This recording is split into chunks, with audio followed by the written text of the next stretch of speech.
ولا تحاضون، اور وہ ابھارتے نہیں ہیں، ترغیب نہیں دیتے، موٹیویٹ نہیں کرتے، علی طعام المسکین، مسکین کے کھانے پر، دوسرے لوگوں کو مسکین کے کھانے کی ترغیب نہیں دیتے۔ یہ بھی برائیوں میں سے ایک برائی ہے کہ مسکین کے کھانے کے لیے دوسرے کو ترغیب نہ دینا۔ دوسرے کو ترغیب نہ دینا جب برائی ہے تو خود نہ کھلانا اس سے اور بڑی قسم کی برائی ہوگی۔ قرآن مجید میں اللہ رب العزت نے کچھ لوگوں کا تذکرہ فرمایا کہ وہ اہل جہنم سے جا کر پوچھ رہے ہوں گے کہ کس طرح تم جہنم میں پہنچ گئے، تو وہ ایک تو یہ کہیں گے کہ لم نک من المصلین، ہم نماز نہیں پڑھتے تھے۔ بہت بڑا گناہ ہے نماز نہ پڑھنا، کہ اس کی وجہ سے جہنم میں پہنچ گئے ہیں۔ اور ولم نک نطعم المسکین، دوسرا گناہ یہ کہ ہم مسکین کو کھانا نہیں کھلاتے تھے۔ تو خود کھانا نہ کھلانا یہ بھی بہت بڑا گناہ ہے۔ اور یہاں تو جس گناہ کا ذکر کیا جا رہا ہے وہ یہ کہ دوسرے کو ترغیب نہیں دیتے کہ تم مسکین کو کھانا کھلاؤ۔ خود نہ کھلانا بڑا گناہ، اور ترغیب نہ دینا یہ بھی گناہ میں شامل ہے۔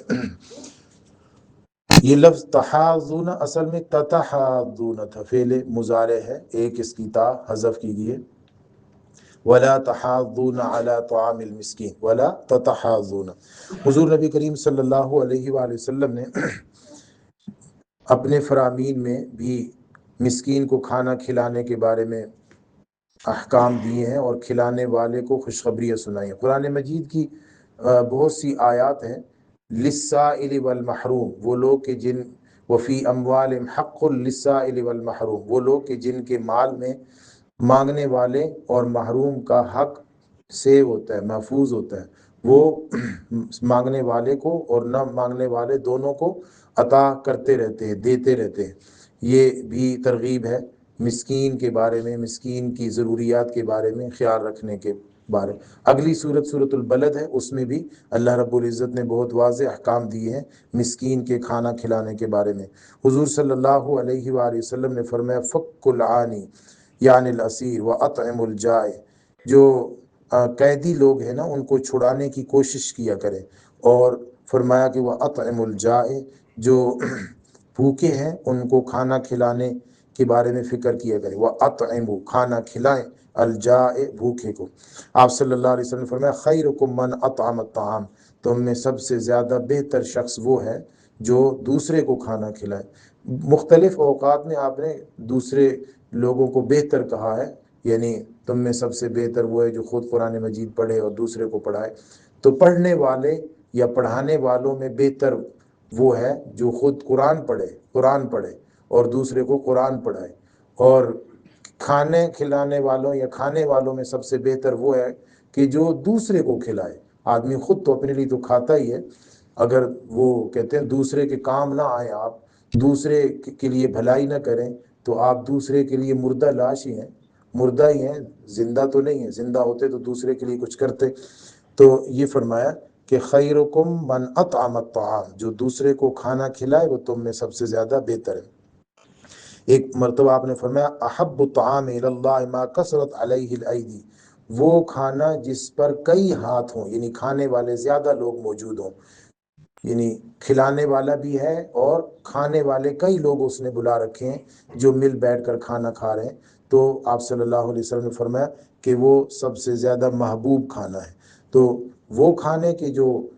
ذائقے میں اچھے ہوں، وہ کھانے جو قیمت میں اچھے ہوں، جو صفائی میں اچھے ہوں، جو بڑے جگہ پر کھائے جائیں، یہ بھی اچھے ہو سکتے ہیں، لیکن حضور صلی اللہ علیہ وسلم نے فرمایا کہ سب سے زیادہ محبوب کھانا وہ ہے جس میں کھانے والے ہاتھ زیادہ ہوں، کثیر ہاتھ موجود ہوں۔ مدارس میں آپ دیکھیں یا جہاں پہ غریبوں کو کھانا کھلایا جاتا ہے ان جگہوں کو دیکھیں کہ بہت زیادہ ہاتھ جو ہے وہ کھانا کھا رہے ہوتے ہیں، اور کتنا اچھا لگتا ہے کہ کئی ہاتھ اس میں شامل ہیں، کئی ہاتھ کھا رہے ہیں، اور حضور صلی اللہ علیہ وآلہ وسلم کو یہ محبوب بھی ہے۔ افضل الاعمال ان تدخل اخیک السرور، آپ صلی اللہ علیہ وسلم نے فرمایا فضیلت والا عمل ہے یہ کہ آپ جب اپنے بھائی کی ملاقات کے لیے جائیں تو خوشی کے ساتھ جائیں، کھلے ہوئے چہرے کے ساتھ جائیں، مسکراتے ہوئے جائیں، یہ سب سے زیادہ فضیلت والا عمل ہے۔ اور فرمایا کہ اس کا قرض ادا کر دیں، یہ بھی فضیلت والا عمل ہے۔ او تطعمہ خبزا، یا اس کو آپ روٹی کھلا دیں، یہ بھی فضیلت والا عمل ہے، فضیلت والا عمل ہے کھانا کھلانا کسی کو، اور خاص کر کے اگر وہ محتاج ہو، مسکین ہو، ضرورت مند ہو، بھوکا ہو اور اس کے وسائل اس کے پاس نہ ہو، کہیں مسافر ہے، دور ہے یا مصروف ہے، اس کے پاس کھانا پکانے کا وقت نہیں ہے، اس طریقے سے جو یہ لوگ ہیں ان کو کھانا کھلانا فضیلت کی بات ہے۔ آپ صلی اللہ علیہ وسلم ان اردت تلین قلبک، اگر آپ یہ چاہتے ہیں کہ آپ کا دل نرم ہو تو دل کی نرمی کے لیے بہترین جو چیز ہے وہ یہ ہے کہ اطعم المسکین، مسکین کو کھانا کھلا، مسکین کو کھانا کھلانے سے دل میں نرمی پیدا ہوگی، دل میں خشوع خضوع پیدا ہوگا، اللہ کی طرف رجوع پیدا ہوگا، اللہ کی دی ہوئی نعمتوں پر شکر گزاری کی توفیق ملے گی جب آپ کسی مسکین کو کھانا کھلائیں گے۔ ان فی الجنت غرفا، آپ صلی اللہ علیہ وسلم نے فرمایا کہ جنت کے اندر ایسے بھی مکانات ہوں گے، ایسے بھی محلات ہوں گے، ایسے بھی بلڈنگز ہوں گی جن کے باہر اندر سے نظر آ رہے ہوں گے اور اندر باہر سے نظر آ رہے ہوں گے، خوبصورت بلڈنگز ہوں گی۔ ایک صحابی نے کھڑے ہو کر پوچھا یا رسول اللہ صلی اللہ علیہ وسلم یہ کس کے لیے؟ لمن؟ آپ صلی اللہ علیہ وسلم نے فرمایا اس شخص کے لیے اطعام الطعام، اطاب الطعام، جس نے کھانا دوسرے کے لیے تیار کیا، وَأَطْعَمَ الطعام، اور اس نے دوسرے کو کھانا کھلایا، اور آپ صلی اللہ علیہ وآلہ وسلم نے فرمایا وَأَدَامَ الصِّيَامِ، اس نے روزے رکھے۔ تو روزے رکھنے والے کے لیے بھی یہ غرفات ہیں، یہ جنت کے کمرے یا یہ جنت کی بلڈنگز ہیں، محلات ہیں، اور غریب مسکین کو کھانا کھلانے والے کے لیے بھی یہ فضیلت ہے۔ آپ صلی اللہ علیہ وآلہ وسلم سے پوچھا گیا اخبرنی بشیء یوجب الجنہ،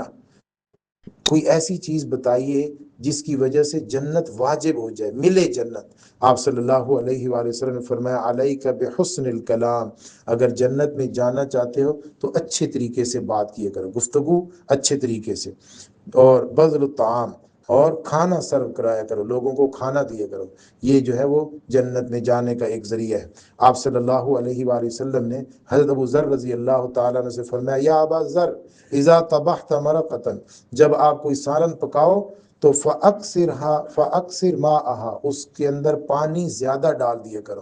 یعنی شوربہ زیادہ بنا لیا کرو۔ آپ صلی اللہ علیہ وسلم فرمایا وَتَعَاهَدْ جِيرَانَكَ، اور جو آپ کے پڑوسی ہیں نا ان کو بھی عطا کیا کرو۔ تو قرآن مجید میں بھی بہت ساری آیات ہیں جس میں مسکین کو کھانا کھلانا فضیلت کا عمل ہے، بلکہ ذمہ داری ہے ان لوگوں کی۔ حضور اقدس صلی اللہ علیہ وسلم نے کیا فرمایا کہ تم میں سے کوئی شخص اس وقت تک مومن نہیں ہو سکتا، اس وقت تک مومن نہیں ہو سکتا، اس کا میرے اوپر ایمان نہیں ہے، اس کتاب پر ایمان نہیں ہے، لا الہ الا اللہ محمد رسول اللہ پڑھنے کے باوجود اس کا ایمان مکمل نہیں ہے، اگر وہ خود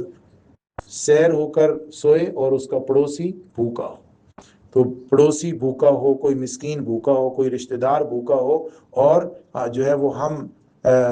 کھاتے پیتے ہوں، سیر ہوں، تو یہ ایمان کی علامت نہیں ہے، ایک مومن کی نشانی نہیں ہے، خاصیت نہیں ہے۔ اس لیے اللہ رب العزت نے یہاں بھی بڑی خصوصیت کے ساتھ ان لوگوں کو ارشاد فرمایا کہ جو اگر ان کے پاس مال آ جائے تو وہ کہتے ہیں میرے رب نے میرا اکرام کیا، اور اگر ان کے پاس مال نہ ہو تو کہنے لگتے میری رب نے مجھے ذلیل کر دیا۔ ان لوگوں کو فرمایا جا رہا ہے خبردار، تم تو مسکینوں کو کھانا نہیں کھلاتے ہو، اگر تمہارے بس میں ہو کھانا، اگر تمہارے پاس ہو کھانا اور تمہارے پاس ہو مال، تو تم مسکین کو اس سے محروم رکھنے کی کوشش کرتے ہو، اور ہم سے یہ شکوہ کرتے ہو کہ ہمیں اللہ نے رسوا کیا، تمہارے اپنے اعمال نے تمہیں رسوا کیا ہے۔ اللہ رب العالمین وہ چیزیں کہ جو دنیا اور آخرت میں سنورنے کا ذریعہ بنے، ان اعمال کا رغبت اور شوق عطا فرمائے۔